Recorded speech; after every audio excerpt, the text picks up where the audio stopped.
Welcome to the Online Trainer Show, where we help fitness and nutrition pros take better care of their clients and build profitable businesses. I'm Jonathan Goodman, and as always, I'm joined by Amber Reynolds. We're happy you're here. Let's start the show. You gonna flex post or am I? That's good. Double bicep. I just go like this. I go like this. Nothing changes when I do that. Nothing changes when I do that too, but we're gonna I'm still doing it. You can't tell. You can't tell, but I'm still doing it. Well, you're wearing a long sleeve too. That's not helping. Can you, I feel like if the lighting was better and we put some filters on, you could like see some shadows. I'll have Joey, put some in post-production. Joey refuses to Photoshop me to make me look more jacked. Can we talk about that? Yeah, I kind of want to hear about this because I thought he's done it for you in the past. No, he's never done it like anytime other than it's a joke, and it's been like clearly. I know, yeah. Our older creative director, Joey's our creative director. Our older creative director, Grace, actually did one time. I was like, "Oh, that's a great picture, like on the back of the book." She's like, "Yeah, I gave you a stronger jawline."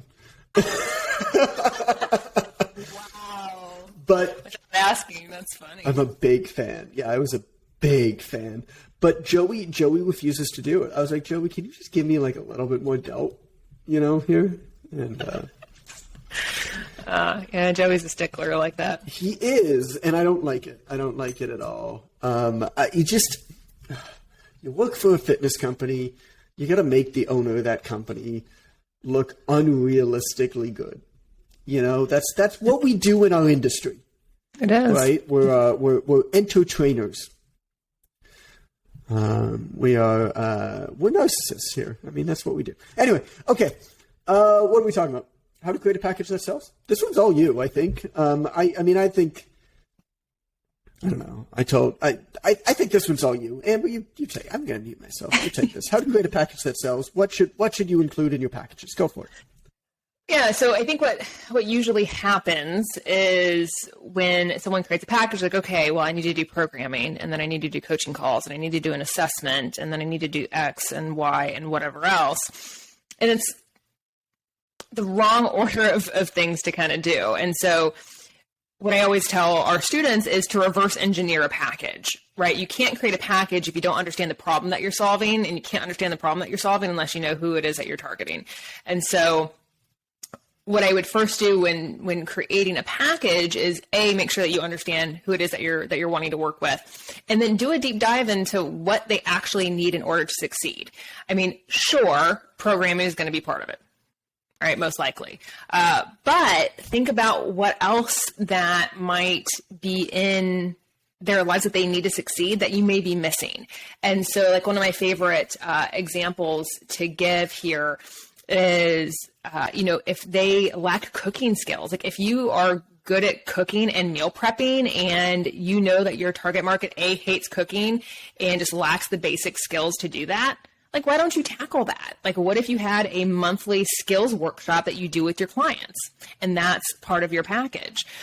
Or maybe like one of the services I used to offer is for my higher end clients is I curated monthly gifts that helped them along their journey, because I love gift giving. I love buying stuff. I love shopping for no reason, but like this gives me a reason to do that. And so it also helped them along, their journey. And so that made what I offered unique, but also spoke to them and helped them along the way.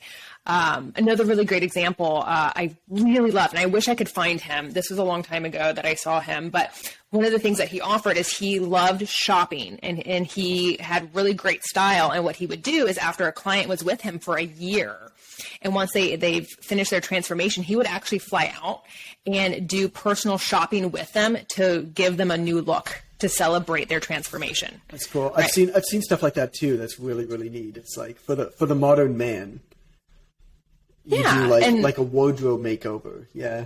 Right. Cool. But you wouldn't know to offer that if you didn't understand your ideal client. Right. What's the problem you're solving?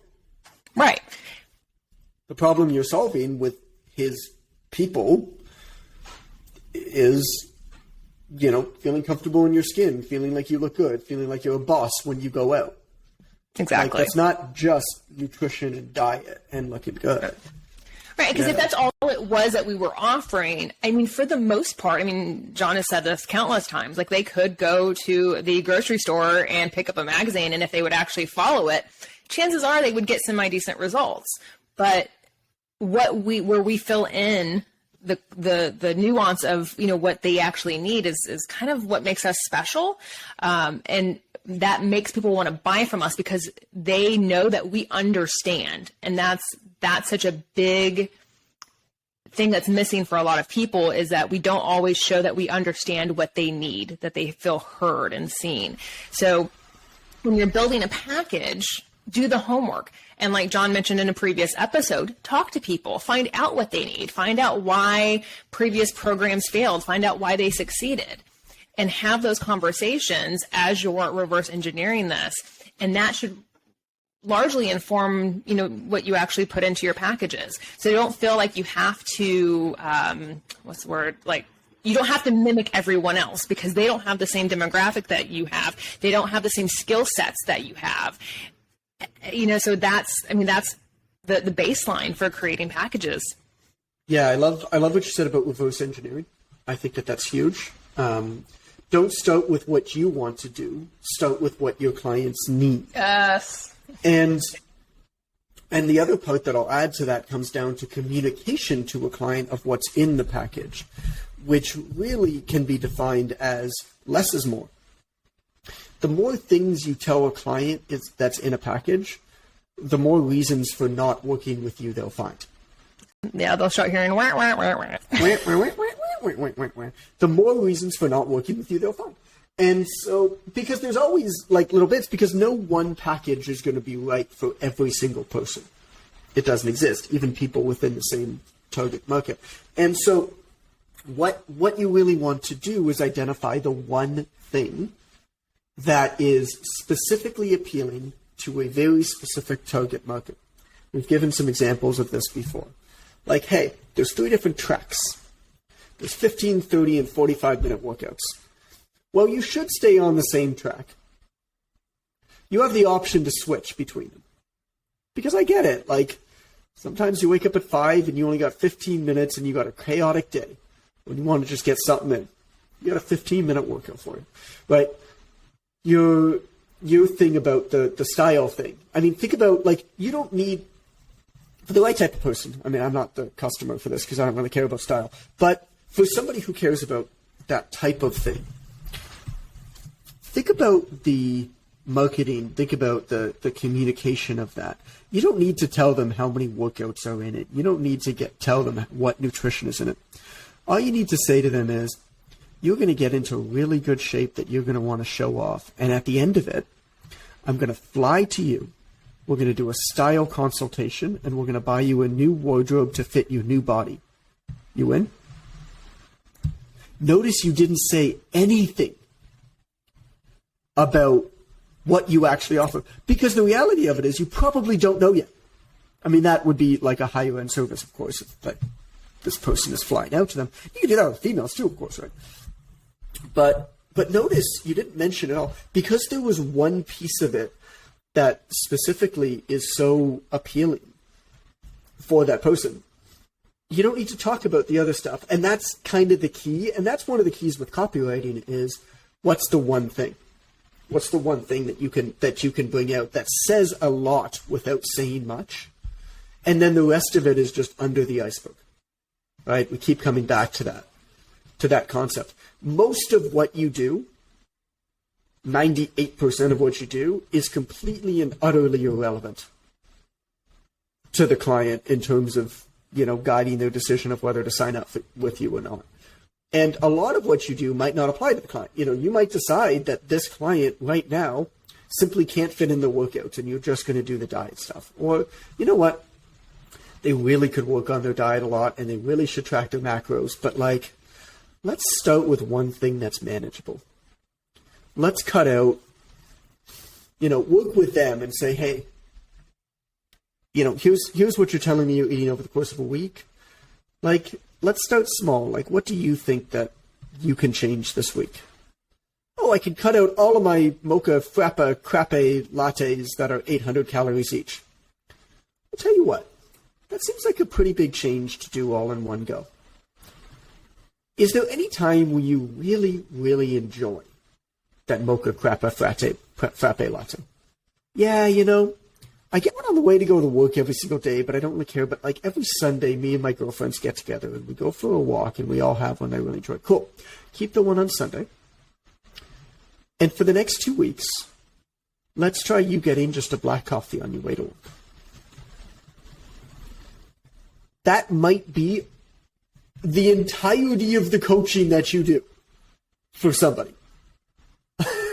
like literally, that might be, I mean, it might, when you start with somebody, that might be all that you have permission to do for the first 2 weeks. Right? This is the difference between a great coach and a not great coach, and this is why it's so important to understand something you said, Amber, I think 2 episodes ago, was like the sales process is the beginning of the coaching. You know, preparing somebody for this. If somebody believes that you're going to come in and change their life on day one and make all these changes, well, like, it's probably not going to work. Right? They're not ready to do all that yet. So what goes in, what should you include in your packages? I think you hit the nail on the head, Amber. Reverse engineering. I think there's 2 tracks to this, right? So what to actually put into a package so it sells, but also how to communicate it. So I think that's kind of where you hit more on, John, is how do we communicate it? And for us, because we get so excited about what we offer, that we rattle off things that a client just would never care about.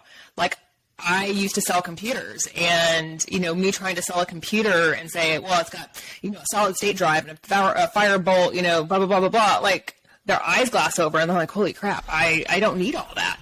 But if I tell them, you know what, you'll be able to watch Netflix and, you know, all of this other stuff that you love to do, it can handle that. Or if you were to go to me and say, hey, John, tell me about how you use your computer. Oh, well, you know, I travel a lot, so it's always in my backpack, and I'm always using it in different places. Oh, okay. Well, then you definitely want this computer, because it's got a solid-state drive, which means that the drive doesn't bounce around. So if you're moving it around a lot, it'll be a lot better. This computer also has keys that are specifically made for whatever reason to not have dust and stuff. So a lot of people who work, you know, outside a lot or bring their computer to work, you know, perhaps on beaches or whatever, this is the perfect computer for them. I've already bought that computer. I'm already out the door having bought that computer. Nothing else matters to me. Yep, and didn't need to know about the webcam megapixels or any of the other stuff, you know, all the other features that just didn't matter. And so being able to question, like John was mentioning, and making the what you're doing relevant and where they can imagine using it, that's how you sell a package.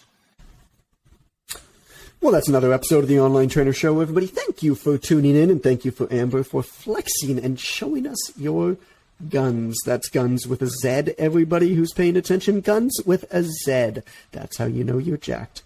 See you next time on the Online Trainer Show.